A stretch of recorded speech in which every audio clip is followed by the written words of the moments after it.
a Álvaro García, no sé si se nos retiró un momento, director de la Oficina de Planeamiento y Presupuesto del Uruguay, a Cielo Morales, directora del Instituto Latinoamericano y del Caribe de Planificación Económica y Social, al cuerpo diplomático que se encuentra presente, en particular a nuestro embajador presente aquí en el evento, a nuestro moderador Efraín Corea, director presidencial de Planificación, Presupuesto por Resultados e Inversión Pública de la Secretaría de Coordinación General del Gobierno de Honduras, a mis compañeros de panel, José Agustín Espino, director de Programación de Inversiones del Ministerio de Economía y Finanzas de Panamá, y Carlos Pereira, ministro secretario ejecutivo de la Secretaría Técnica de Planificación del Uruguay. A todas las delegaciones de América Latina y del Caribe, un saludo muy especial. En mi agenda de 20 minutos, entonces, ¿qué quiero presentarles? Colombia recientemente, quiero decir, en el mes de mayo, acaba de aprobar su Plan Nacional de Desarrollo. Voy a darles una visión muy general de qué es la esencia de ese plan de desarrollo y en concreto cuál es ese enfoque por el desarrollo territorial.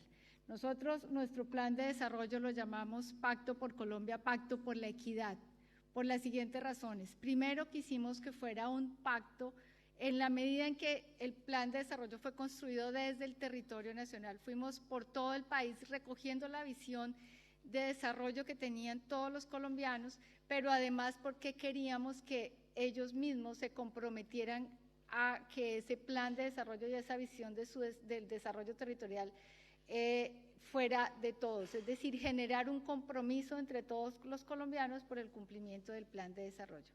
Y Pacto por la Equidad, porque aquí la gran esencia, y yo voy a empezar tal vez a recoger algunos de los mensajes de Alicia, es que todos los colombianos deben tener las mismas posibilidades de crecer y de progresar.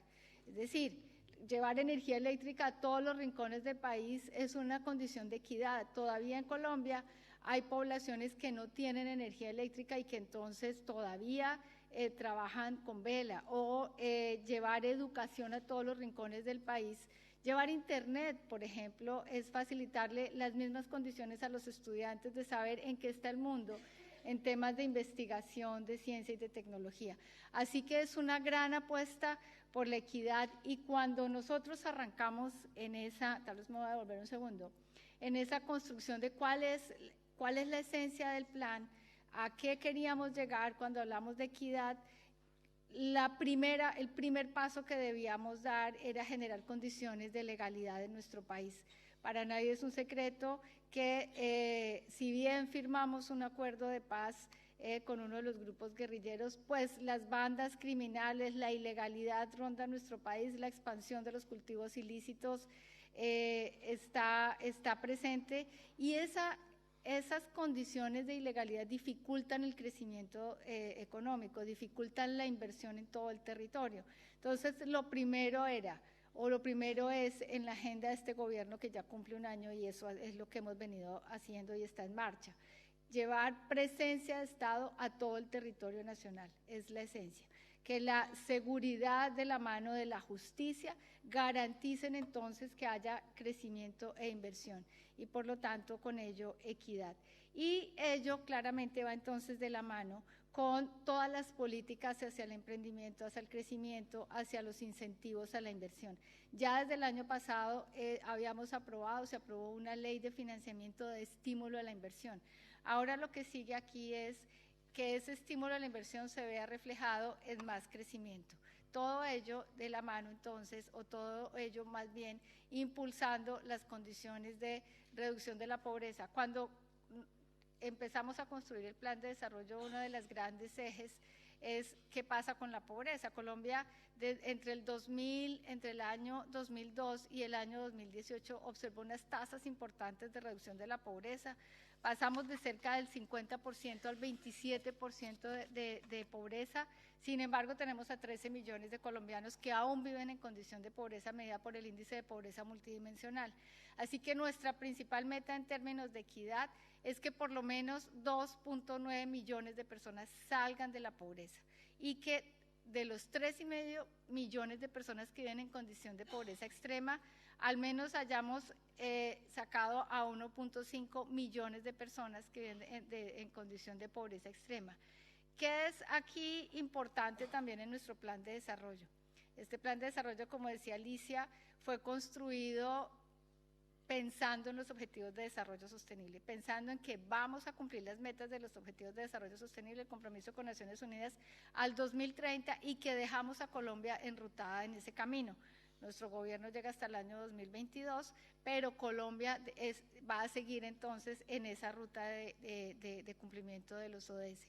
El plan de desarrollo puede tener algo más de 500 metas y esas 500 metas el 95% están alineadas con uno o más objetivos de desarrollo sostenible.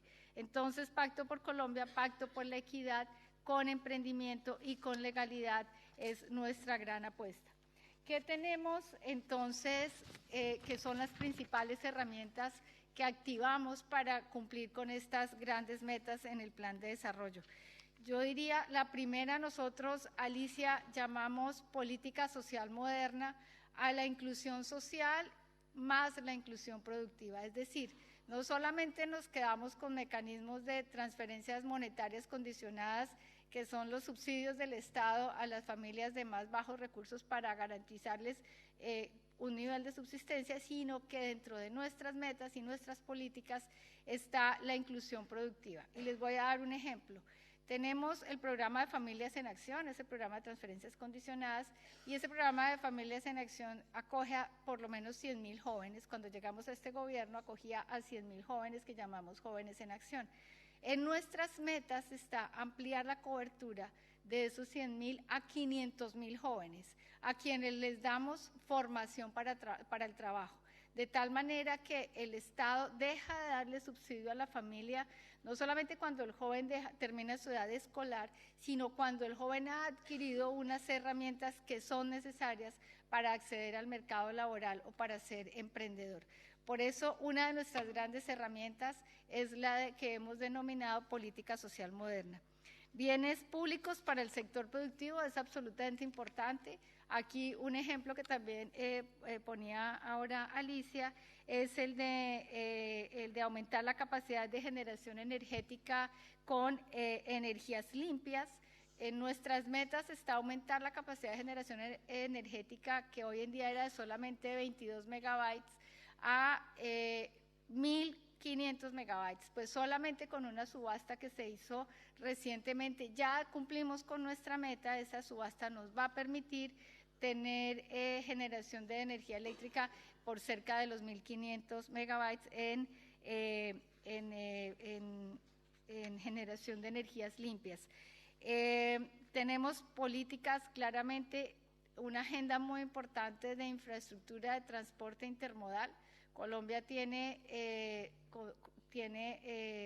vías fluviales, tiene vías férreas que no ha sabido aprovechar, así que la gran apuesta en provisión de bienes públicos para el sector productivo es el transporte intermodal.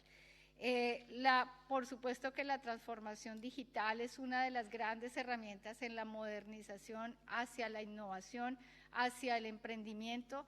Ya aprobamos una ley que es la ley de conectividad. Vamos a poder llevar internet a todo el país a velocidad de 5G. Ahora lo que sigue es una agenda por la transformación digital. No es solamente tener la conectividad, ahora es generar las herramientas de manejo de datos, procesamiento de datos, el Big Data, todo lo que está el mundo hoy en día es a lo que le estamos trabajando en esa agenda para estos 4 años. Y claramente esa agenda no tiene sentido si no se ve reflejada en el territorio. Por eso uno de nuestros grandes pactos, que lo hemos llamado Conexión de Territorios, Gobiernos y Poblaciones, pues es el que nos va a permitir que este gran pacto por la equidad se cumpla, y es que si logramos de manera muy articulada el gobierno central con los gobiernos territoriales trabajar con la misma visión para cerrar las brechas, para hacer la provisión de bienes públicos con los pocos recursos de uno u otro lado que existen, pero asignados de manera más eficiente, vamos a garantizar que entonces podemos conectar a nuestras poblaciones y a nuestros colombianos con los mercados. Esa es en nuestro plan de desarrollo la visión tal vez más transformacional que podamos tener. Este plan de desarrollo, cuando lo presentamos en la OCDE, fue considerado un plan de desarrollo de última generación, no solamente porque está construido en términos de los objetivos de desarrollo sostenible, sino porque ponemos en el centro a la población más vulnerable. Cuando hablamos de equidad, es poner en el centro a la población más vulnerable, al mismo tiempo que generamos todos los habilitadores para que el país avance y se desarrolle rápidamente de cara a la cuarta revolución industrial. El debate que había en esas sesiones de la OCDE, recuerdo, Alicia, era cómo en el mundo, en la medida en que la transformación digital, la cuarta revolución industrial avanza, cómo hacer para evitar que esa población vulnerable pues no se devuelva a condiciones de pobreza, generarle las herramientas para que se mantengan y sigan creciendo, es decir, fortalecer incluso aún más la clase media. Por eso este plan de desarrollo está como claramente en esa línea. Entonces, ¿qué tenemos qué análisis hicimos en ese pacto por la descentralización en cuanto a la importancia de conectar a los gobiernos, los territorios y las poblaciones? Primero, el diagnóstico lo que nos mostraba es que el 63% del PIB se está generando en las grandes ciudades y ellas solamente ocupan el 3% del territorio nacional. Es decir, tenemos una muy alta concentración de la población en las grandes ciudades. Y algo mucho más grave, y es que el 48% de la población está desconectada. O sea, si ustedes ven, tenemos 63% en las grandes ciudades y fuera de eso, pues las posibilidades de acceder a los beneficios del desarrollo son mínimas. Fuera de eso, lo que hemos encontrado es que en las entidades territoriales hace falta fortalecer capacidades para gestionar los recursos, para gestionar los ingresos y hacer un gasto mucho más eficientes. ¿Qué hemos visto en sí mismo en las ciudades? Una expansión desordenada, una débil conectividad, acceso inequitativo a bienes y servicios, degradación de los centros y escasez de recursos para financiar el desarrollo urbano que afecta el sistema de ciudades. Entonces, teniendo eso en mente, ¿por qué hemos dicho que este plan de desarrollo pues, va a transformar al país? En general, porque logra avances en productividad, Alicia también lo mencionaba. Una de las grandes limitantes también en Colombia es que cuando se hacen los estudios, los análisis económicos, hasta el año tal vez 2014-2015 el crecimiento económico ayudó a la reducción de la pobreza y nos estancamos. La pobreza no siguió descendiendo a la velocidad en que venía. Y es que tenemos un estancamiento en productividad. Entonces tenemos aquí unos retos muy importantes de cara a por ejemplo, tenemos avances en el plan de desarrollo, propuestas en el plan de desarrollo de mejora regulatoria. Es increíble cómo la acción del Estado, reduciendo tanta normatividad, facilitándole la vida al ciudadano, trabajando de la mano con el ciudadano y tal vez garantizando estabilidad jurídica, porque de alguna manera tal exceso normativo lo que hace es desanimar la inversión. Solamente con eso logramos avances en productividad. Tenemos entonces incentivos a la generación de empleo. Ya habíamos sacado un documento de política económica en el que incentivamos la formalización. Todo ello viene apalancado aquí en nuestro plan de desarrollo como una gran apuesta por la generación de empleo.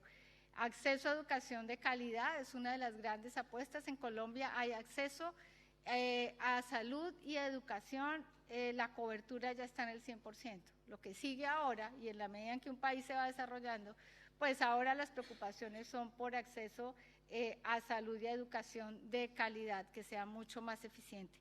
Por eso también en el plan de desarrollo lo que hacemos es, de alguna manera, corregir problemas estructurales del pasado que dificultaban, en particular en el sector salud, realmente avanzar y generar un sistema de calidad. Bueno, mejoramos condiciones de vivienda y sus entornos. Hay una serie de programas precisamente para facilitarle a los colombianos que hoy en día viven en la ruralidad, por ejemplo, y que solamente con tener un mejoramiento de su vivienda, eso puede cambiar sus planes de vida. Tenemos unas metas muy importantes de programas de mejoramiento de vivienda para llegar por lo menos a 520.000 colombianos con simplemente techos, paredes, sanitarios, que les ayude a un mejor vivir. Como les decía, me conecta a los colombianos, a los gobiernos y a las poblaciones. Simplemente para que ustedes tengan en el radar y entrar un poco más en el concepto territorial. Colombia tiene 32 departamentos, tenemos 1.101 municipios, tenemos 12 distritos y una población de 48.2 millones de colombianos. Entonces, esa división territorial hasta ahora, hasta antes de la ley del plan, impedía que un municipio en un determinado departamento pudiera asociarse con otro municipio, así estuviera en el límite, en la frontera político-administrativa. El plan de desarrollo lo que hace ahora es incentivar el enfoque funcional de las inversiones territoriales. Y lo que hacemos en una primera línea es pensar en el país como en un país de regiones. Y esos 32 departamentos los agrupamos en 9 regiones, a las cuales les vamos a apuntar con inversiones, con un proceso de desarrollo regional territorial en donde nos articulamos gobierno nacional con los gobiernos territoriales. Y quiero hacer énfasis aquí en un aspecto, Alicia. Nosotros hemos identificado y definimos a los océanos como una región, por toda la biodiversidad que ello le aporta de la riqueza, es un patrimonio para Colombia, pero también porque si fuéramos, es que en áreas de la brevedad no traigo las cifras, pero los cinturones de pobreza en nuestro país están en nuestras costas.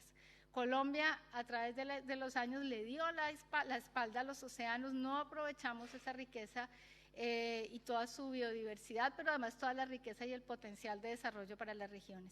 Por eso una gran apuesta aquí es generar una institucionalidad, generar como un mejor aprovechamiento de los océanos, nos apuestan por el desarrollo regional. Aquí tenemos en el plan de desarrollo precisamente, tampoco lo tengo ahí, pero dentro de la región Caribe y dentro de la región Pacífico hay incluso departamentos en extrema pobreza.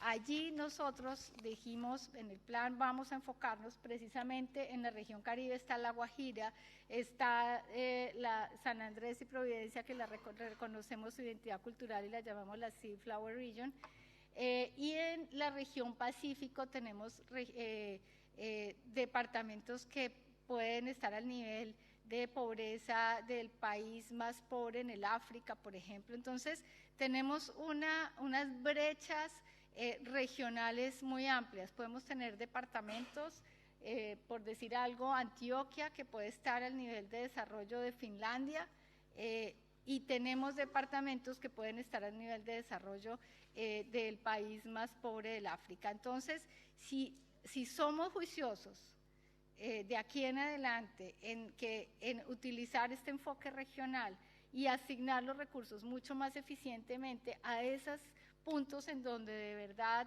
queremos cerrar brechas, pues Colombia habrá tenido un avance muy rápido de cara al 2030. Y una agenda adicional, pensando en los objetivos de desarrollo sostenible que tenemos, es que, y tal vez voy a chiviar al presidente ahora que va a Naciones Unidas, es que estamos trabajando para que ahorita en octubre en Colombia hay elecciones de mandatarios, de alcaldes y gobernadores, de mandatarios territoriales. En nuestra agenda lo que queremos es empoderar a las regiones en 1 o 2 ODS. Entonces, todos van a tener que trabajar por la pobreza, claramente. Obviamente algunos, solamente los de las costas trabajarán, o la Amazonía, pues precisamente por la biodiversidad, pero empoderar a uno u otro puede ser mucho más eficiente también de cara a que es en las regiones en donde se cumplen y se cierran realmente las brechas. Entonces, eso está en nuestra agenda de los ODS de cara a tener avances también y propuestas transformacionales para el país. Ya un poco más en detalle en términos de qué es lo que realmente vemos y por qué es importante pensar ese desarrollo territorial. Entonces ya quedó habilitado en la ley del plan de desarrollo el concepto de subregión funcional. Y es que si lo logramos, si logramos pensar en ese concepto, pues vamos a hacer políticas públicas de mayor impacto, mejor focalización de la inversión, promover la asociatividad de los entes territoriales para aprovechar esas economías de escala y entonces pensar en niveles territoriales intermedios que no son necesariamente esas divisiones político-administrativas. Eso en el pasado no se podía. Con la ley del plan se puede. Entonces se puede que municipios, como les decía hace un momento, se unan por inversiones que incluso no sean en su mismo municipio o en su mismo departamento, sino en otro departamento, pero que esa inversión le va a generar economías de escala a toda una región. Un ejemplo que hemos venido, estos son trabajos que se han venido haciendo desde Planeación Nacional, tiene que ver precisamente con cómo es que agrupamos bajo ese concepto de subregión funcional a todo el país. Y lo que veíamos es que, bueno, las relaciones funcionales pueden ser económicas, pueden ser sociales, ambientales. Por ejemplo, la conmutación laboral es una relación funcional social, y cuando hacemos ese ejercicio de cómo sería esa asociatividad, pues lo que encontramos es que puede haber en el país 101 subregiones identificadas. Lo que sí está evidente es que de esas puede haber 12 subregiones que son predominantemente urbanas, 26 subregiones que serían intermedias, 31 cercanas a la ciudad y 32 serían rurales remotas. Esto es aplicando la metodología de la OCDE de cómo sería una organización del país a partir de las subregiones funcionales. Un ejemplo de subregión funcional es el del sistema de ciudades. Y aquí es interesantísimo porque el mejor ejemplo del sistema de ciudades tiene que ver con la conmutación laboral. Cuando más del 10% de la población se desplaza por motivos laborales de un municipio a otro, entonces genera ya un conglomerado de ciudades. Tenemos aquí ejemplos de cómo en Colombia pueden existir 18 aglomeraciones urbanas que suman a 113 municipios o 38 ciudades uninodables que por su tamaño tienen un rol importante como aquellas que son capitales de departamentos. Simplemente es el tipo de ejercicios en los cuales hemos venido avanzando desde Planeación Nacional. Tenemos un observatorio de ciudades que nos ayuda un poco para hacer todo ese análisis del desarrollo territorial. Así que tenemos dos grandes muestras de cómo puede funcionar, la mirada al territorio se puede ver de forma funcional más allá de los límites político-administrativos. Entonces, lo que vemos aquí es un cambio de paradigmas en la política pública, más hacia pensar en proyectos de desarrollo integral, más hacia pensar en la competitividad y en la equidad, y pensar en diferentes niveles de gobierno y menos en las divisiones político-administrativas, más en un enfoque, como les decía yo, de desarrollo integral y de funcionalidad. Eso hace que los recursos se asignen de manera mucho más eficiente, especialmente en estas épocas en que las crisis fiscales en los países de América Latina pues están a la orden del día.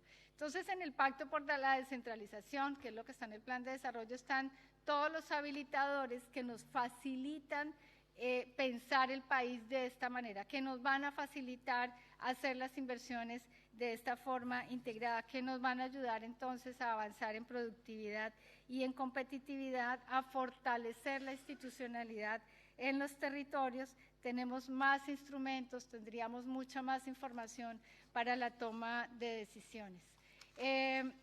Aquí simplemente estrategias que son importantes, pues los esquemas asociativos territoriales, ya estamos fomentándolos. Ahora con el cambio, como les digo, de mandatarios, tenemos también que formular el Estatuto Nacional de Instrumentos de Financiación del Desarrollo Territorial.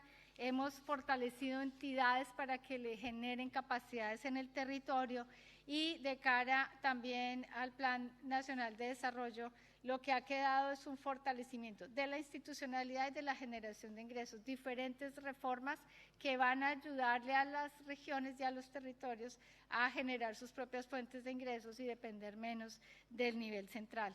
Así que esta es una mirada muy general. Yo lo veía a usted haciéndome caras, así que pasé muy rápido, sí, pero es una mirada muy general de cómo el Plan Nacional de Desarrollo, que está pensando en la equidad, pensando en el cierre de brechas, se construye desde el territorio con un enfoque territorial, ayudando a que la asociatividad territorial nos apoye en ese cierre de brechas, en la mejor asignación de los recursos y en el cumplimiento de los objetivos de desarrollo sostenible de cara al 2030. Es un plan de desarrollo que no está pensado para 4 años, es un plan de desarrollo que simplemente deja una hoja de ruta, marca una hoja de ruta para el largo plazo. Quedo atenta a las inquietudes y a las preguntas. Muchísimas gracias.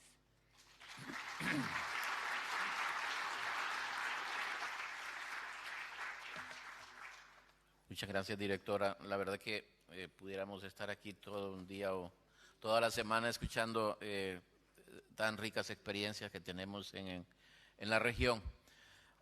Yo doy paso rápidamente al segundo panelista, ministro Pereira, por favor.